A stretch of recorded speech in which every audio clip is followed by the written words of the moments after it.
Okay, so this is Dune, book by Frank Herbert. Pages, my next 10 pages I read from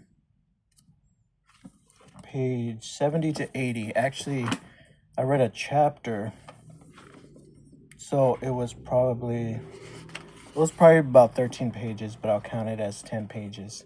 I read an entire chapter again because I already read partially a chapter, and then so my 10 pages was up early, so I just said, well, I might as well finish a chapter.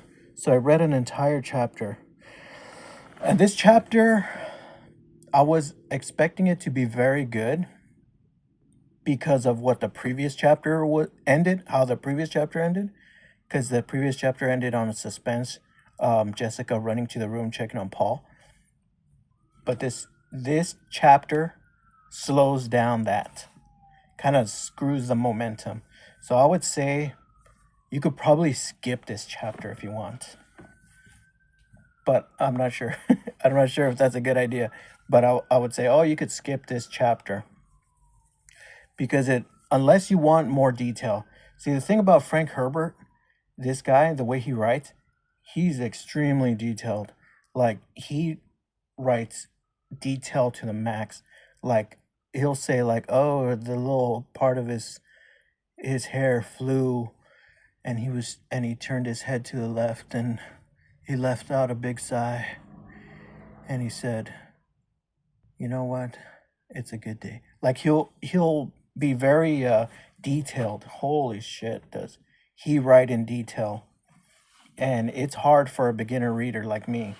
So this next chapter is Dr. Yua and Jessica talking in Paul's room. Or there's like two rooms. They're in one room, and then Paul's room's next to him. And she's like, "Where's Paul?" He's like, "Oh, Paul's sleeping. I gave him a sedative, and he's doing this." And Dr. Yua is looking out the window, staring at some Fremen, staring at a palm tree that is in their city. And they're talking about a bunch of stuff like, oh, he's like, "What do you think those guys are thinking about?" They're just shooting the shit. Jessica and Dr. Yua are shooting the shit, and there's a lot of thoughts that Dr. Yua is thinking, but he's not portraying. He's like, you know what? I got to be careful how I talk to this girl because if she suspects I'm doing something, she's a truth sayer, and she can pull the truth out of me, and she'll know exactly what I'm thinking, what I'm hiding, what my motive is. Like, these Ben Gesserit women are very crazy. Like, they're very powerful. They could read your thoughts. They could they could calculate your speech, and they know that, oh shit, this guy's lying, this guy's control. Like, it's so crazy. Like, what the Ben Gesserit women can do. Like, they're very scary. Like, they're portraying them as a very scary, powerful woman, like beings. But Dr. Yua has had a wife that was killed by the Harkonians, and she also was a Ben Gesserit. So she taught him the secrets of the Ben Gesserits and how to talk to them and how to trick them a little bit so that they don't find out what you're hiding in your brain.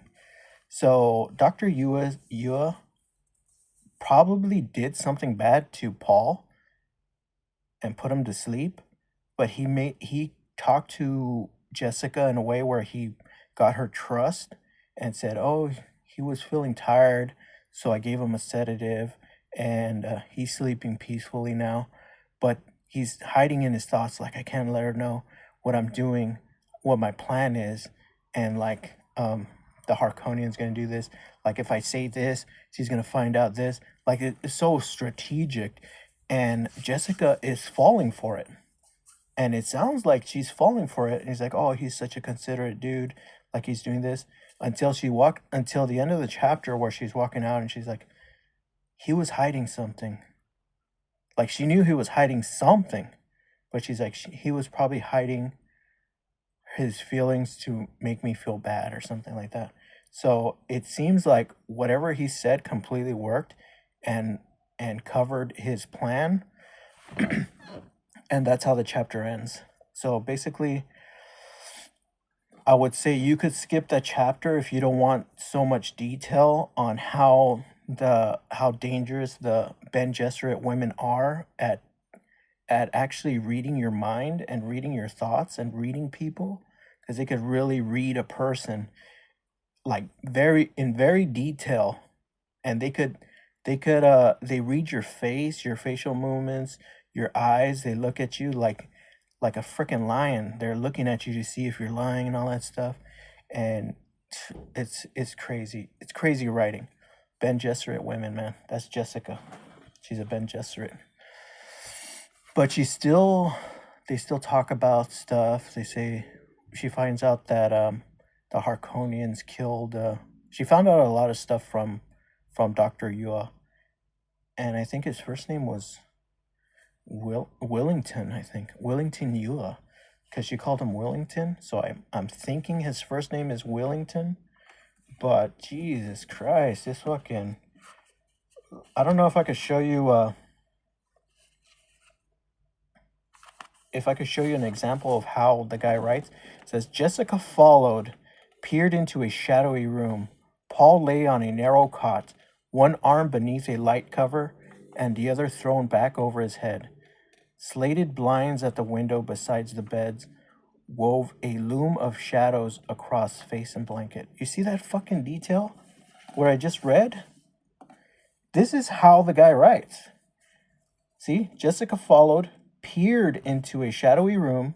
Paul laid on a narrow cot, one arm beneath a light cover, the other thrown back over his head, so it's over his head. And then it says slated blinds at the window besides the bed, wove a loom of shadows across face and blanket. Like, dude, come on, man. The way this guy writes, Frank Herbert, super detailed. Like, don't let him see a crime, bro. If you see a crime, you say, oh yeah, the guy was wearing this, he jolted to the left, then he went to the right, and then he ran that way. Like, you don't want this guy to testify against you. This guy really writes in detail. That's crazy. It's not boring, but it's like, okay, this guy's just too much detail in this fucking books. That's why you got to reread these books like 20, 40 times, man. Like 10, maybe 10 times to actually get every single thing that he says, because I cannot retain that much detail. I'm like a critical thinker. So I only remember the big things. Dr. Yua and Jessica are talking in Paul's room, and Dr. Yue is trying to convince Jessica that he didn't do something bad and that he has a bad plan coming up.